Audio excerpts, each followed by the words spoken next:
Good evening, ladies and gentlemen, boys and girls, and welcome to another edition of the Grand Boulevard Coalition. The Grand Boulevard Coalition is a coalition of community partners within the Grand Boulevard area that's focusing on underage drinking and drugging and prevention inside the Grand Boulevard community. The boundaries of the Grand Boulevard is 51st Street on the south, 35th on the north, west to the Dan Line, east to Cottage Grove. Some of our community partners that we're working with is the Institute for Positive Living, Reverend Maurice Coverson, Greater Harvest Missionary Baptist Church, Pastor Eric Thomas. We also partner with the Bronzeville Community Clubhouse, Mr. John Cook, our 2nd District Police District, and our commander. We have a new commander in the 2nd District now, Commander Betts. It used to be Crystal King Smith, who's since moved on to the Division of Internal Affairs. But we have a Chicago Police Department partner is Commander Betts. Our civic partner is I think one of the finest aldermen in the city of Chicago, 3rd Ward Alderman Pat Dow. We also partner with Recovery 2000. Ms. Izetta Walton is the executive director. And so today we have another very dynamic guest. This is a live show, 312-738-1060. 312-738-1060. Today we have a next dynamic guest, Miss Venssa Telefarmo, who is the Chief Compliance Officer of the Monroe Foundation. Vanessa, welcome. Thank you. Thank you for having me. No, it's a pleasure. It's a pleasure to be here. So let's just dive right into it. Vanessa, tell the little audience a little bit about yourself. Who's Venssa Telefarmo? Well, Venssa Telefarmo is as you say, a compliance officer with the Monroe Foundation. I have over 14-year history managing nonprofit organizations with grant writing, capacity building, developing infrastructure, and fund development for nonprofit organizations.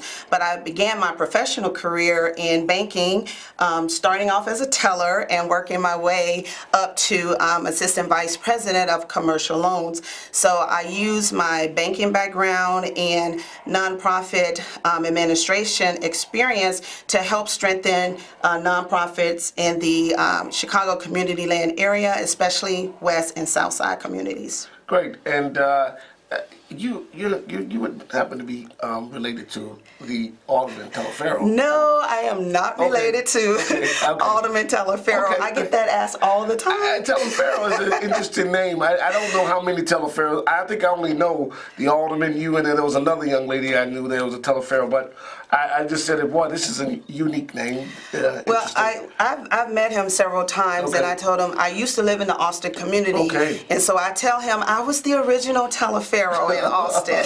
All right. So I think one of the reasons we had you on the show is because Grand Boulevard Coalition and Grand Boulevard Prevention Services had received a grant through the Monroe Foundation and through the Safe Community Initiative. So why don't we dive into it, since we're talking about keeping the community safe and we do drug-free work. Tell us a little bit about the Safe Community Initiative and how did it all come about. Okay, well, it's the Safe and Peaceful Community Fund, which is actually a collaborative between several foundations in the Chicagoland community with Chicago Community Trust Fund, the Field Foundation, and several other foundation communities. And the fund was established maybe about 3 years ago, and it was to provide an opportunity for grassroots nonprofit organizations to apply for a rapid response grant in order to service the high violence communities in the city of Chicago. So if your organization was in areas such as Austin, Inglewood, West Garfield, you were eligible to apply for funding up to $10,000. And the goal is to keep kids safe during the summer. Research shows that during the summer months that violence and criminal activity spikes. And so we wanted to keep kids safe, provide them with a safe environment to engage in fun activities such as what your guys are doing and other organizations that we work with music, with art and dance, anything that we feel would impact our youth and hold a safe place for them to be during the summer. Yeah, so we kind of from the Grand Boulevard perspective, we've kind of picked some hot spots between Washington Park and Grand Boulevard, and we kind of set up, we give away food, we give away information about violence and preventing violence, really trying to engage the residents to get them to get involved in the community and what we call as a positive loitering. Yes. So we kind of reverse it. Well, we go where there are hot spots where guys are setting up to sell drugs and things of that nature, and we bring the residents out, and we right on the block. We have like a little. We'll feed them too, but and then we have some people that try to really talk to them to try to help them, engage to change their lives. So that's kind of the initiative that we're doing. But tonight, actually, when I leave here, I'm going over to Washington Park, because I think you guys have partnered with, or the trust is giving some resources to the Girls Like Me project, and they're doing some a Sankofa in the park with the girls tonight, and I'm going over there to participate with them. Great. So it is really, I will say I commend many of the groups who are working and doing this work, because I think that it is more positive people in communities than they are negative. It's just that the people are not coming together and getting involved. And that was going to be my next question. Since you've been in a non-for-profit administration, how important are collaborations? Collaborations are extremely important.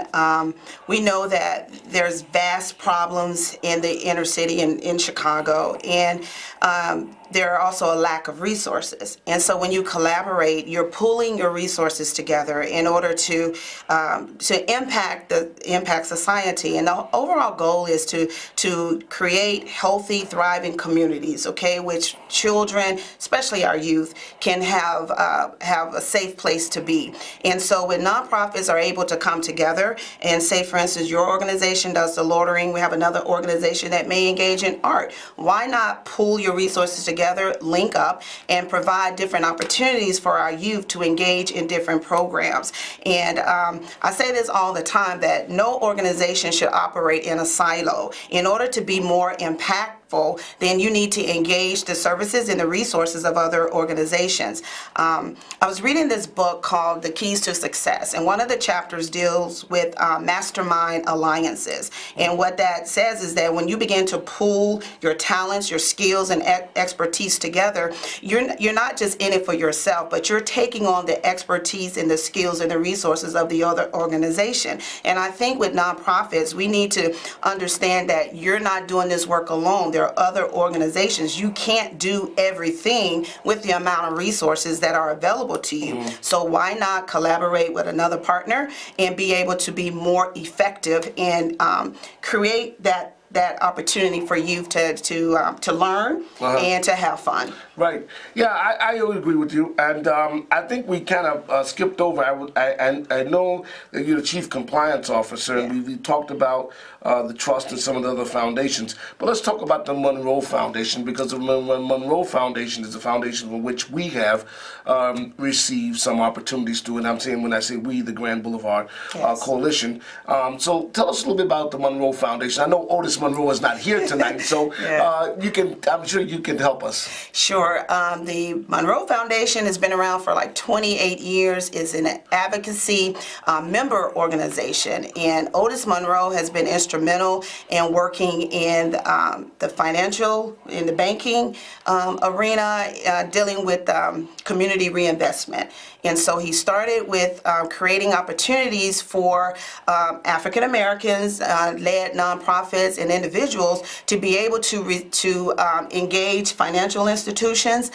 He's created like savings accounts, small dollar amount savings accounts, working with different financial institutions in the community. The goal is to increase financial capability and credit management skills for our community.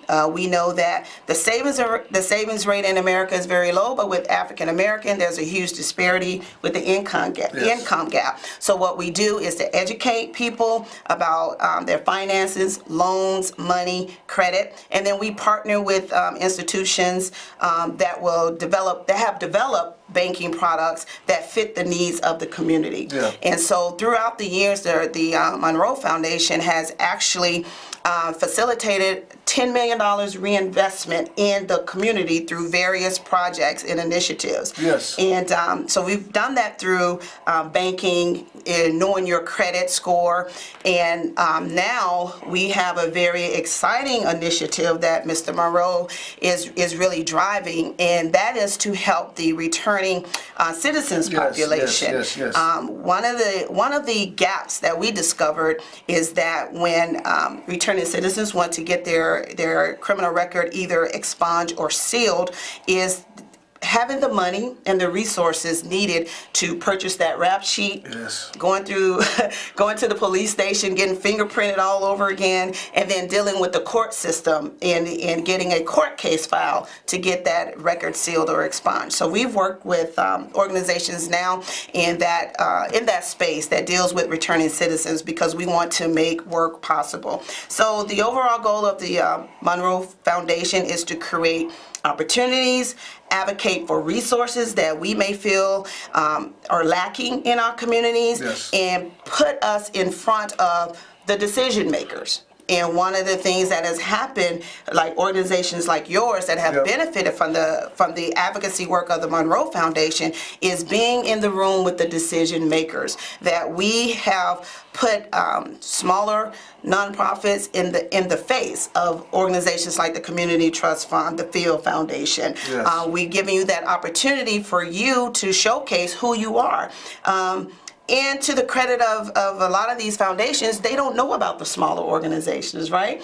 So they only know about the huge guys, the $1 million nonprofit organizations. But with Grand Boulevard, you had the opportunity to meet program managers, being able to discuss, well, how can my grant fit the criteria of what you're looking for? How do I develop my program? And so their goal is to help build capacity.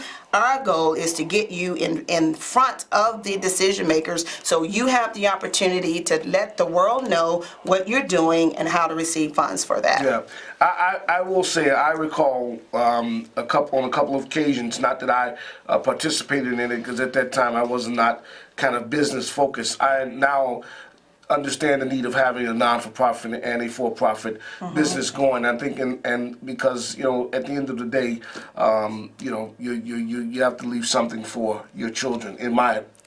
This is my opinion.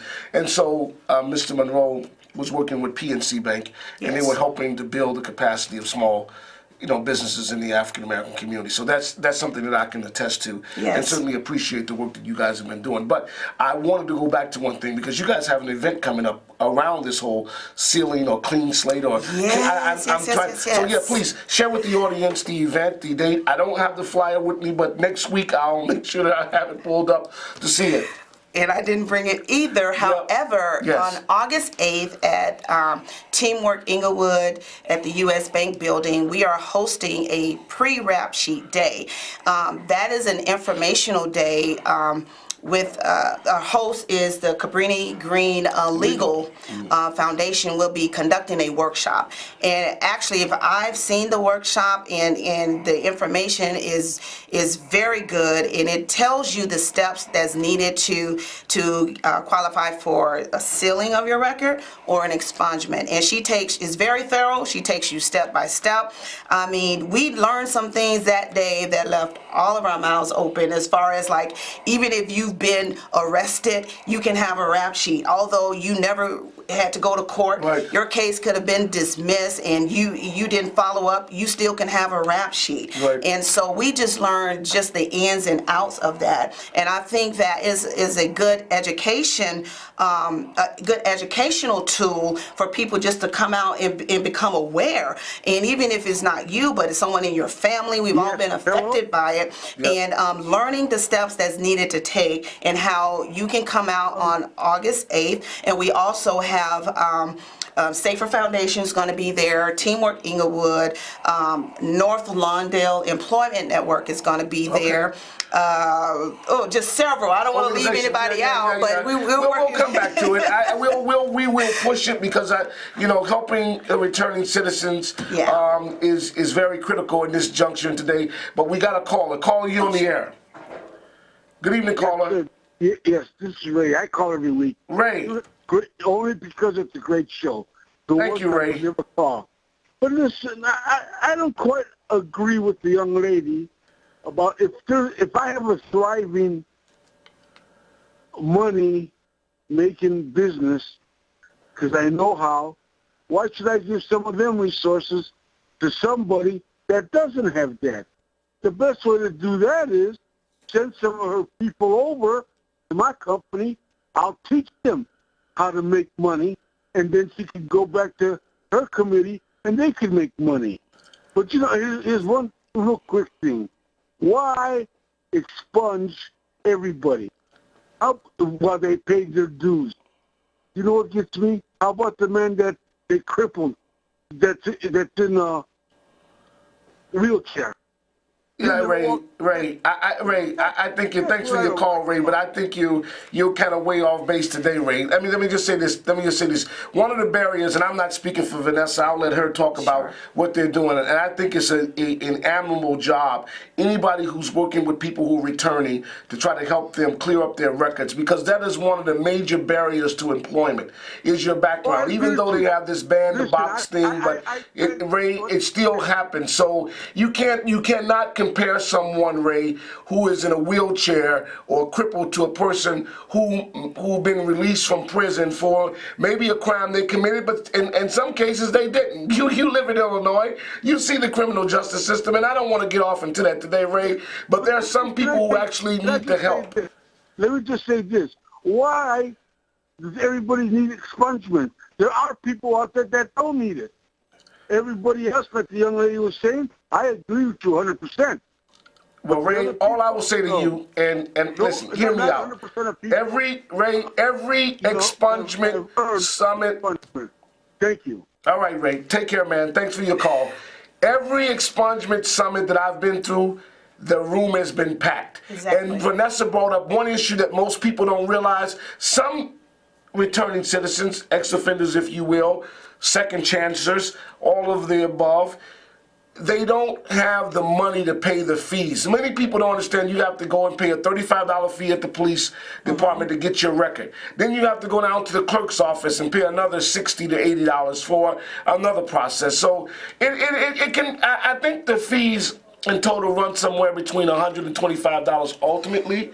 Yes, but one of the things I want to say, though, is the purpose of having your record sealed. Most people will qualify for sealed versus expungement is because of the recidivism rate. Yeah. If you are a returning citizen and if you cannot find employment to even take care of your basic needs, food, clothing, shelter, more than likely the data says that 60% return to prison. So they return to a life of crime because they are unable to sustain themselves or their families. So when people have paid their debt to society and they have been rehabilitated and they want a chance to have a job, and I'm not just talking about, the only thing I can do is mow the lawn. No, a career in which they're able to grow. And some people make mistakes early on in their lives. So are they to pay when you made a mistake at 19?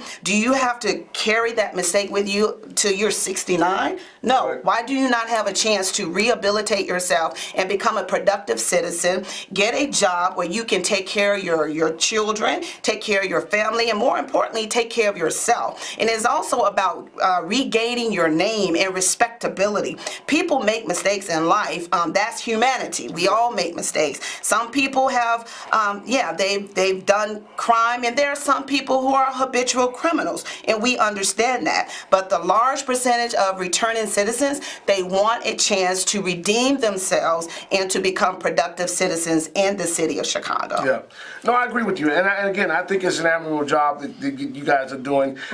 And even just to add to that, I think there needs to be more of a collaboration even with agencies, because I know some of them on the west side helping returning citizens get ID. The biggest problem, even some of them not even having ID identification, where even if they were going to fill out job applications and they ask for a copy of an ID, they cannot produce an ID. So there's a lot of help that people, and again, as you said, and I'm saying again to all the viewers out there, some people get caught up by choice, but then some people become victims themselves of the criminal justice system and of circumstances. But nonetheless, it is an admirable job that the Monroe Foundation is doing with all their community partners to work with returning citizens. And you know, this is a big deal in the city of Chicago. Yeah. Most returning citizens, they're going to come to the west side and the south side. Correct. And we have people that need employment. So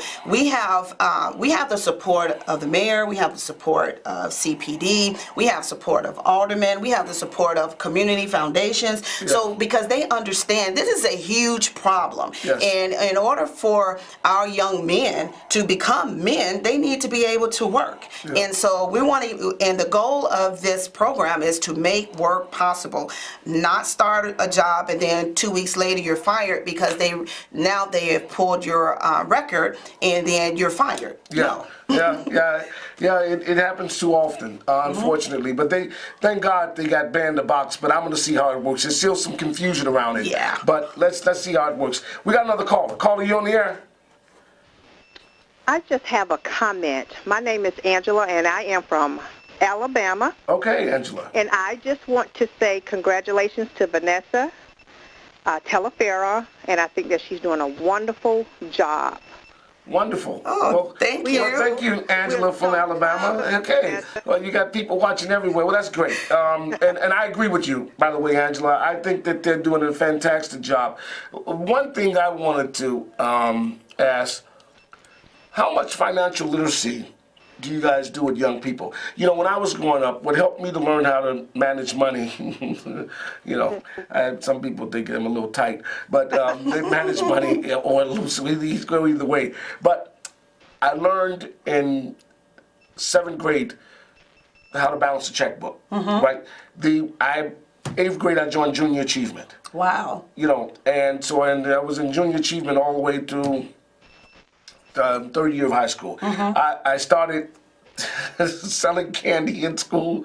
Well, I made a lot of money selling candy in school. Of course. There weren't vending machines in there. And so I enlisted the help of my cousins who were in other high schools. My point is this, the importance of teaching youth financial literacy and how to balance checkbooks. Even though I know we're probably moving away from that, everybody's moving with cards, but just how to manage your money. Are you guys doing something like that? Yeah, we have programs with youth, actually all ranges of age, from youth to teenagers, young adults, and senior citizens. And so we work this program with PNC Bank and also with US Bank.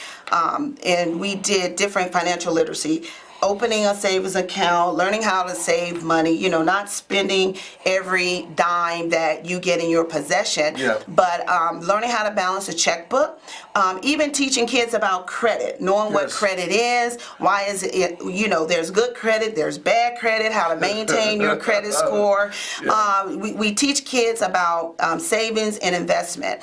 And one of the things that I learned as a young girl, we had this program growing up called MATCH, Members Acting to Change Humanity. And with this program, we learned different things about money, how to save, how to go into a bank, and just think about in communities, how many currency exchanges do you see versus banks? So, and then you're charging these astronomical fees to cash your check. Why not have a bank account, deposit your check, direct deposit, and there's no fee to cash your own money? That's correct. Well, Venssa, let me put a plug in. Let me try to grab this call real quick. Sure. Time is getting short. Caller, can you be brief with your comment? You're on the air. Caller, you on the air? Hello, caller, you on the air? Well, I guess they're gone. Well, Venessa, as we're coming to a close of the program, could you tell the people how to reach you? Oh, sure. If you need assistance with your nonprofit organization or grant writing capacity building, please give me a call at area code 331-701-6771. Say that again one more time. That's 331-701-6771. All right. So, on behalf of the Grand Boulevard, we're gonna try to squeeze in another call. All right, real quick, caller, go ahead with your call. Be quickly. Hello, this is Laurel Dudley with Grand Boulevard Prevention. Oh, Laurel, how are you? I'm fine. You guys are just doing wonderful, but I just wanted you to speak to some of the services or the advocacy that you're doing for women and young ladies that find themselves in the penal system.